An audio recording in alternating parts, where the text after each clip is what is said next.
हमारे साथ इस वक्त जुड़े हैं रोहित पवार जी। रोहित जी, हिमानी नरवाल की हत्या हो या फिर रक्षा खड़से की बेटी की छेड़छाड़ का मामला हो, देश में या महाराष्ट्र में महिला सेफ अनसेफ है? क्या लगता है आज से महाराष्ट्र का बजट सेशन चल देखो, कल जो खड़से ताई है, जो मंत्री है, उन्होंने एक स्टेटमेंट यूज़ किया था कि अगर मंत्री की बेटी महाराष्ट्र में सेफ नहीं है तो बाकी जन का क्या। ये स्टेटमेंट बहुत इंपॉर्टेंट स्टेटमेंट है और इसमें अगर आप ध्यान दो और अगर आंकड़े भी अगर देखो तो रेप, पॉस्को या दूसरे भी जो केसेस है बच्चियों के ऊपर, लड़कियों के ऊपर, महाराष्ट्र में लास्ट फ्यू सालों से वो बढ़ते ही जा रहे हैं। बहुत गलत चीज़ है।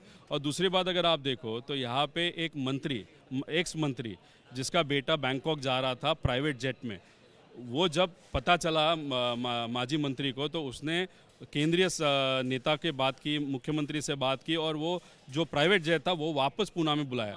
अभी वहाँ पे अगर माजी नेता का इतना वहाँ पे चलता है, लेकिन दूसरी तरफ अगर आप देखो तो जो सामान्य लोग हैं, जैसे देशमुख परिवार है, सूर्यवंशी परिवार है, 3 महीने से वो लड़ रहे, अक्खा महाराष्ट्र लड़ रहा है, लेकिन उनके इसमें कोई भी ध्यान दिया नहीं जा रहा। तो ये जो चीज़ें महाराष्ट्र में चल रही है वो सामान्य लोगों के लिए या कॉमन मैन के लिए अच्छी चीज़ें नहीं है। देश में भी एक हत्या का चर्चा है। हिमानी नरवाल, उसके आरोपी को गिरफ्तार किया गया है। आरोपी के पास उसका मोबाइल जब्त किया गया है।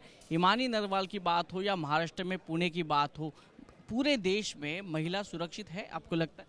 नहीं, देखो, अगर आंकड़े आप देखो तो वो आंकड़े देखने के बाद डेफिनेटली वो जो अत्याचार है महिलाओं के खिलाफ वो बढ़ते ही जा रहे हैं। अगर आप लोकसभा या विधानसभा देखो तो जो बीजेपी और बीजेपी के जो मित्र पक्ष है, खास करके महाराष्ट्र के, उनका जो प्रचार होता था, उनके प्रचार में गुंडे ज़्यादा तरीके से वहाँ पे दिख रहे थे, बहुत बड़ी तरीके से वहाँ पे इन्वॉल्व थे, मतलब प्रचार भी कर रहे थे। अभी सत्ता आने के बाद उन गुंडों को ताकत देने के लिए या उनका जो कार्यकर्ता है उसको अभी लगने लगा है कि हमारा सरकार वहाँ पे आया तो हम कैसे भी तरीके से वहाँ पे बिहेव करेंगे। ऐसी चीज़ें महाराष्ट्र में हो रही है और वो होने के कारण कोई भी एक्शन उन लोगों पे वहाँ पे ली नहीं जा रही, वो बहुत गलत चीज़ है। महाराष्ट्र में बजट सत्र शुरू हो रहा है, आपने नाराज़गी जताई है, आपने तो एक किताब लेके आए घोटालों की, उसमें कई सारे घोटाले हैं, वो आप यहाँ पे बता रहे हैं, क्या मांग क्या रहेगी?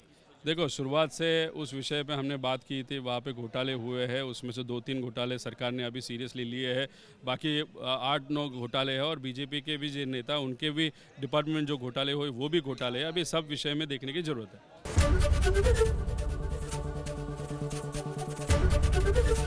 एबीपी गंगा, खबर आपकी, जुबान आपकी।